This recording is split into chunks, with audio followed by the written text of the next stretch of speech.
Yo, what's up, Raider Nation? I hope you enjoy the shaky camera. I'm trying a new angle from my Indiana Jones hallway.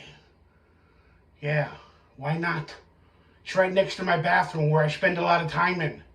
What's going on, Raider Nation? It's your boy, Mikey Raider, here to talk about the Pittsburgh Sunday night football game versus our Las Vegas, Oakland / LA / Nation of Raiders. I wanted to go live this weekend, but I got some things on the docket. That's right, your boy actually has a life. I didn't say it was a good one, but I got a life. And I wanted to go live. I don't think I'm going to be able to unless something changes. So you guys are getting my game preview now, this way, even without a Raiders shirt on. Last time I wore an AOC jersey, number 4, and everybody got crazy. How dare you wear that number? It looks like the quarterback that shall not be named. How dare you? My God. What has Raider Nation become? Dividing of factions. It's like the Hunger Games. It's scary as shit. Plus, stay off of Twitter or X, because that place is just so damn negative. Yeah.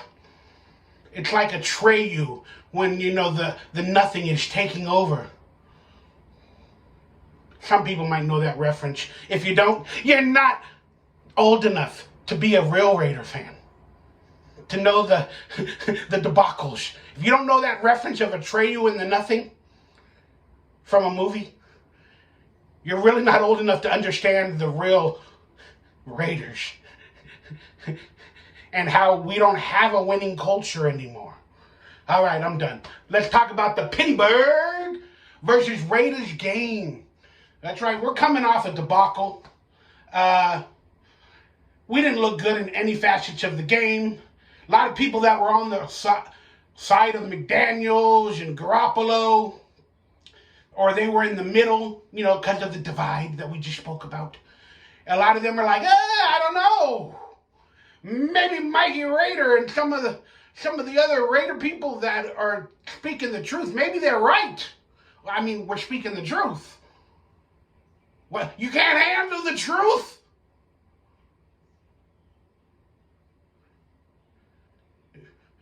Maybe they're speaking the truth. Yeah, we are. We tell you that in every video. You just don't want to see it, because you're blinded by the light. Meh. Meh. Meh. All right, that getting said, this should be, in every way of the word, a bounce back game. I still don't predict the Raiders to win that many games this year, and if they go over 7, or if they make 7 or more victories, I will do the Truffle Shuffle live in a video, as I stated, if they win more than they did last year. This should be, for all accounts, a bounce-back game. The Raiders need to prove it to themselves. They need to prove it to other people, and they just need to do it against a team that is kind of like Denver. They are hurting in all facets of the game, but they still got one of the vaunted defenses in the NFL. I don't care what you say. Last week, TJ Watt just took a fumble recovery or something for a touchdown, and their defense is probably ranked in the top 10. So that is really going to put a strain on our offense this week, because we haven't looked good. Josh Jacobs is not getting it done. The O-line is struggling in the run game. Jimmy Garoppolo is short passing, not opening up the field with long passes for whatever reason. The Raiders are not targeting Hunter Renfrow. He's apparently not a part of the game plan for McDaniels. I guarantee you he will be this week. He ain't going to live through that nightmare again. But that being said, they got a great defense. And I believe we're going to get all our players back on offense this week, meaning Jacoby Myers off of concussion protocol, Devontae Adams. He wasn't really on it. Maybe he was, but he'll be back. And, yeah. The Raiders have a home opener versus Pittsburgh. Let's be honest. Will it be a home game? I do not know. Pittsburgh travels well. People are saying, this ain't a must-win. Yeah, it is. Every game's a must-win if you're a Raider fan. That being said, to these reporters and podcasters, it ain't really a must-win. It's too early in the season. Shut your effing mouth.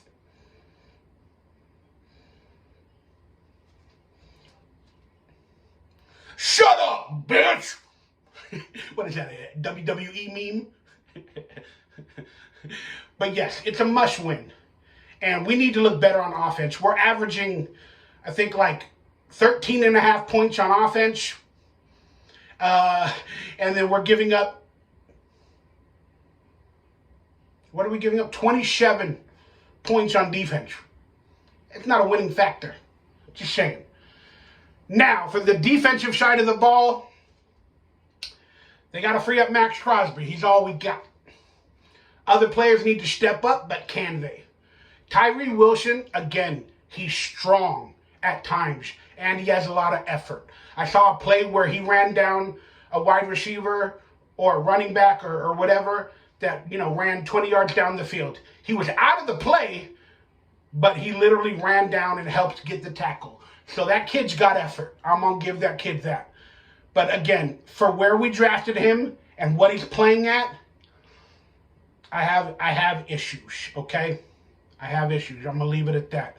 But again, this kid's got promise and all that other stuff, which is a good thing.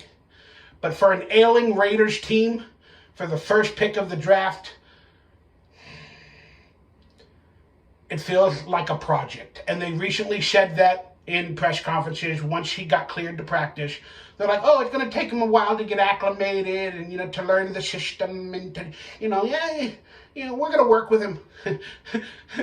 This is your first round draft pick. You morons, you get a starter. Then on top of that, our second round draft pick, tight end Michael Mayer. I don't even know if he's been in the game. A third round draft pick, I think, has been in the game a little bit. I think he's an offensive lineman. I don't know the actual numbers and where they were drafted and who was drafted because I'm an idiot. Well, not when I'm talking about the Raiders. I'm a guru. But yeah, our linebacking core should have a better game. Najee Harris ain't the best. He's averaging like 2 yards a carry.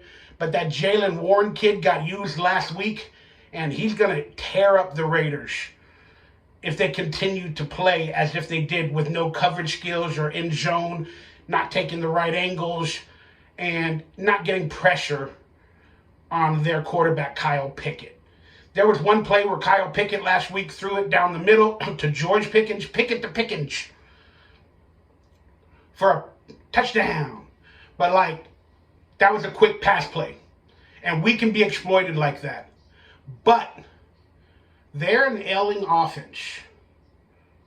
We're an ailing defense. Which one will give?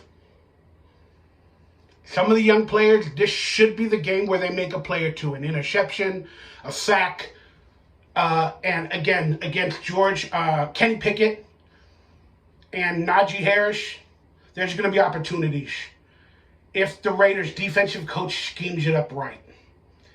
Last week, he was in the press box calling the game, and McDaniels talked about it, and they said, some coaches are better in the press box, some coaches are better on the field. We're testing it out. We did it a little bit in the preseason, so we're testing it out. Why are you testing? It's week 3. Stop testing. Stop testing. It's week 3. Should have tested in the preseason. Should have tested the last 2 or 3 games of last year when we were out of any playoff hunt. You did test, remember? You benched the quarterback that shall not be named. Then you put in and you tested the young quarterback that you said, hey, we want to see what we got out of him, even though I had him on my other teams for 5 years. And then you traded him to Denver. Oh, we tested out Josh Jacobs in the preseason, but we're testing Patrick Graham. In year 2, after having one of the poorest defenses, we're testing him. So if they're testing the head or the defensive coach, I guarantee you they're testing the play calls. They're testing the players. I don't know. Let's just test during the game.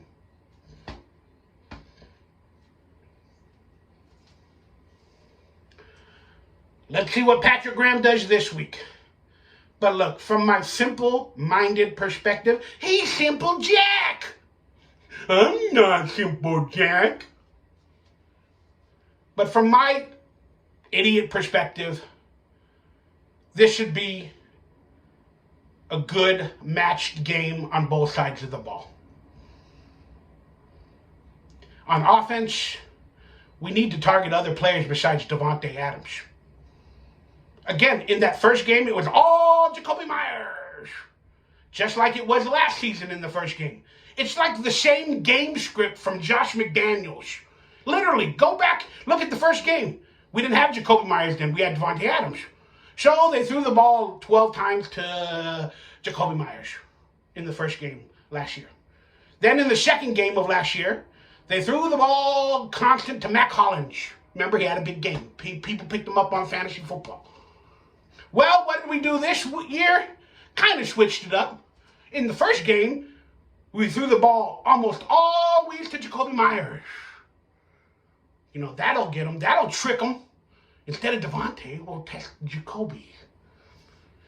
And then in the second game, it's the reverse. Jacoby's gone. We'll throw it all to Davante.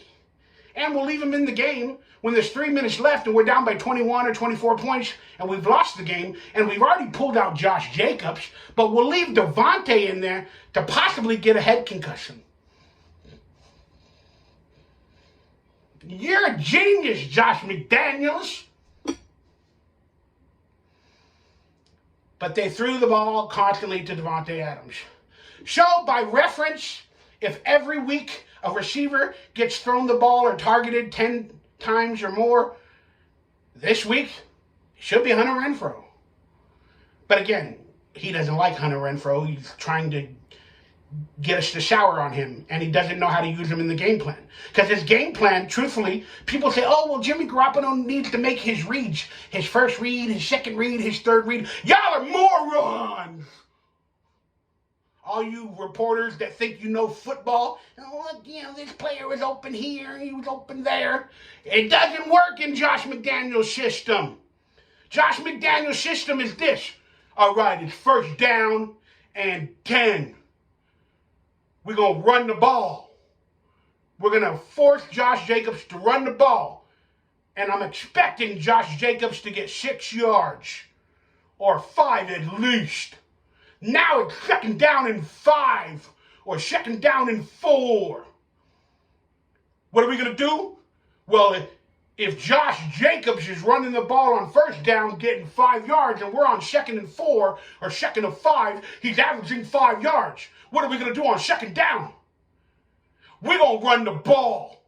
And I'm expecting a first down so we can repeat that whole pattern that I just said.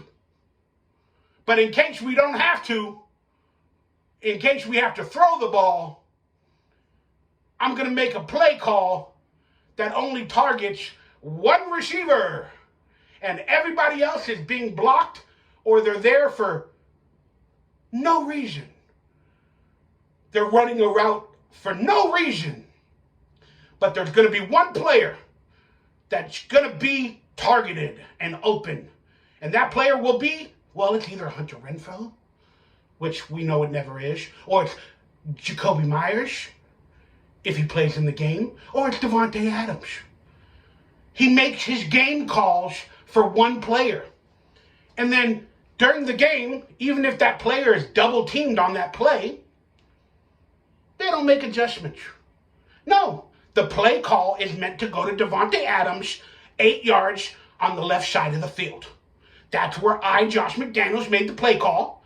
That's what I schemed up, And that's where it's going to go, Jimmy Garoppolo. You understand me? So if you have to stand in the pocket, Jimmy Garoppolo, and then get hit, and if you throw to anybody else, I'm going to get pissed off at you. Why? Because that's where the game plan's supposed to go. He will be open. I game planned it. I wrote it in a book, a playbook. I made it all. He will be open.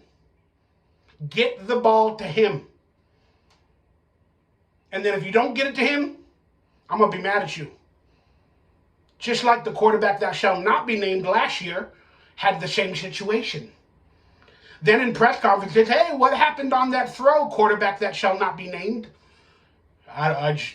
Josh tells me where to throw it, and I need to do exactly what he tells me. I need to do exactly what he tells me. That's what I need to do.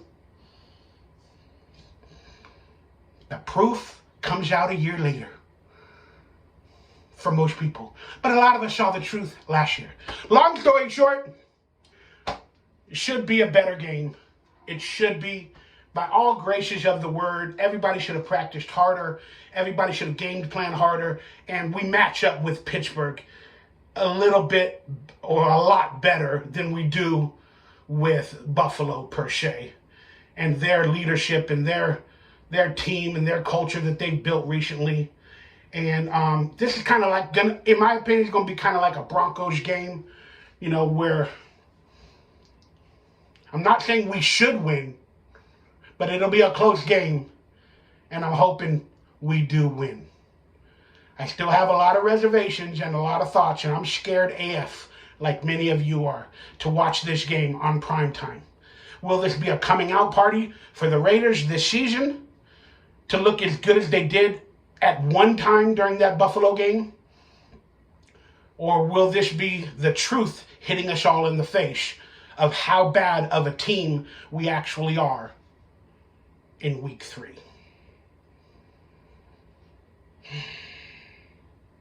This could get a lot worse, but it could also get a lot better. What side of the fence do you stand on? I'm going to give you my game prediction in a second. I just wanted to update everybody on some news. Chandler Jones is somehow still on the team.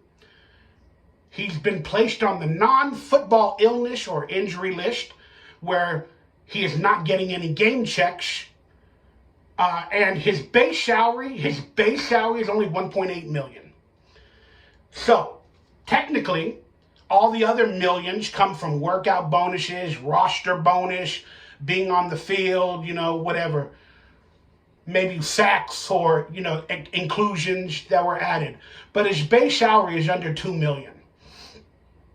Well, I don't know why they don't just cut him. Again, maybe there is an actual complete dead cap number of like 8, 9, 10 million. But from what I recollect, that stuff is roster bonuses. If he's not on the roster because he did conduct detrimental to the team, they could legally probably get out of it. So, I'm sure they're pursuing those avenues, but just in my opinion, somebody can maybe answer it better than I know, but I don't know why he's still on the team.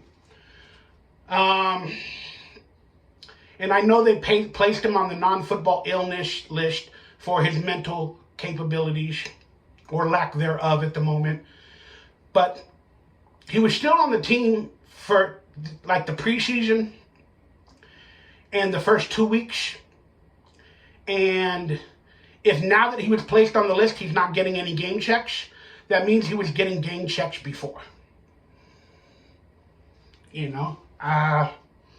Not the roster bonus, but he was getting game checks based off of his base salary, which is $1.8 million.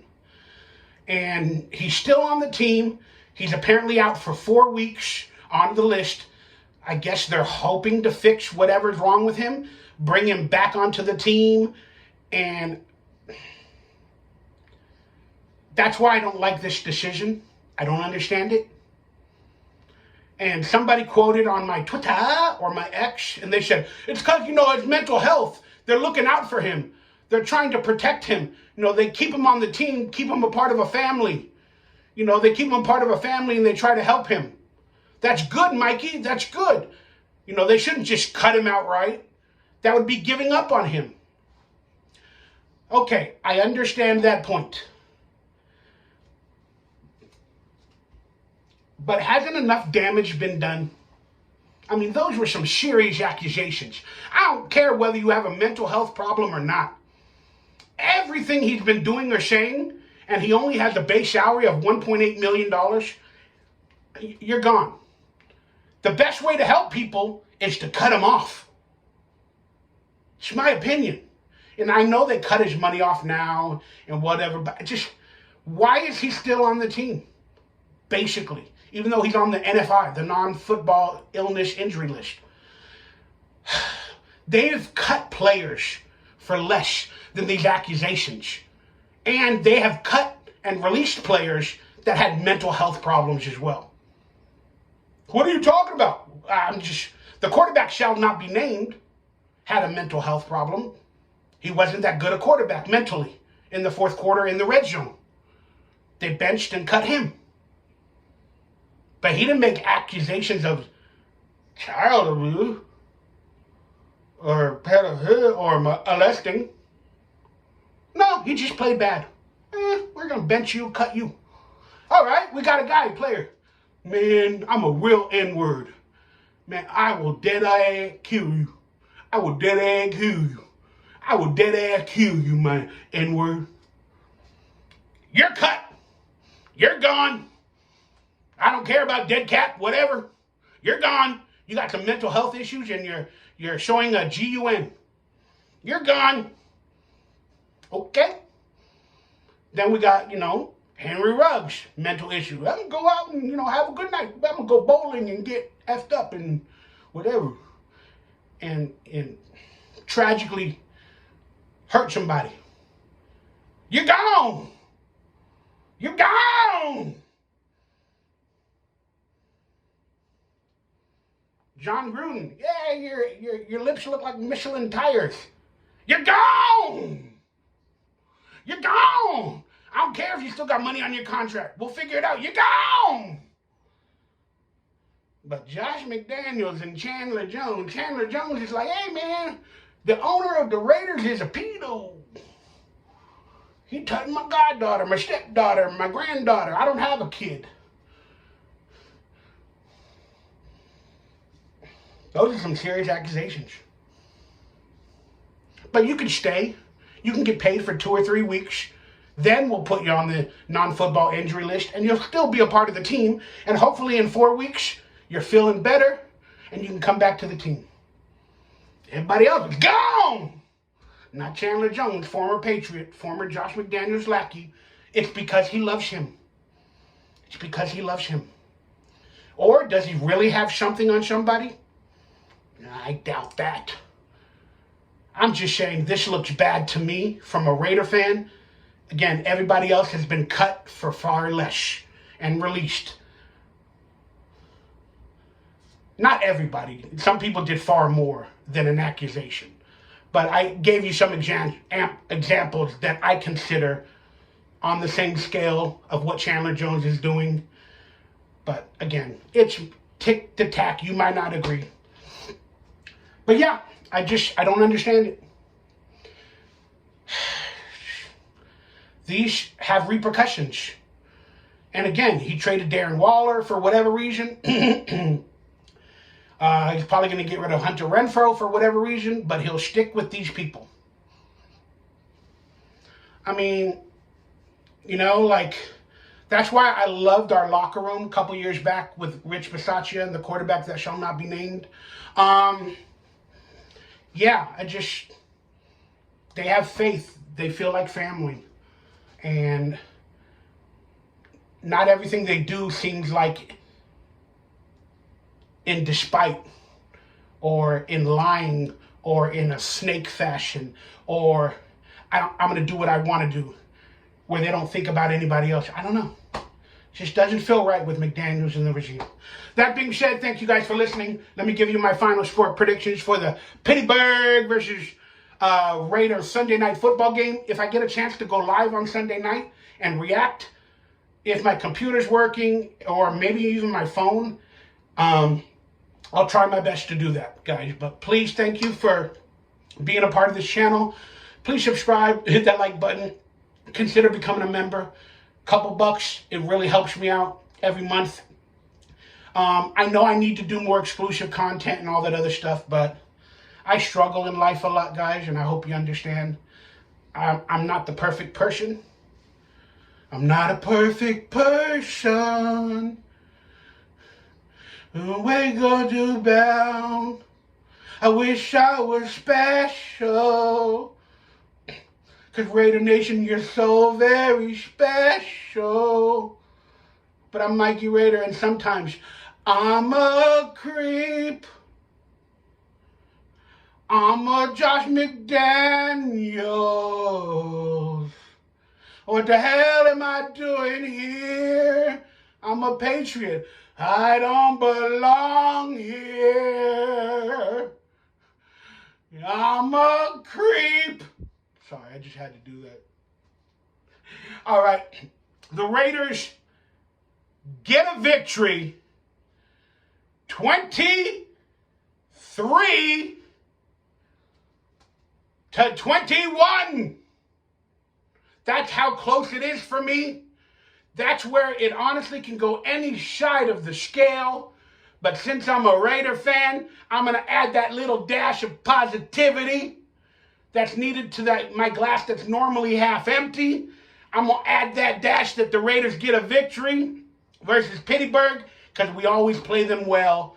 And let's be honest, it's a really good rivalry, especially from the past. And we're an even match team.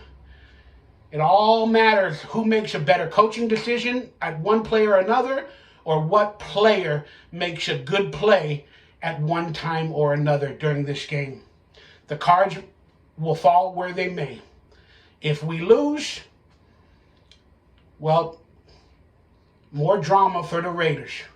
If we win, everybody will be happy for at least 4 to 5 days until the next tragedy, or until the next stupid decision, or until the next whatever happens to our Raiders, which inevitably always does.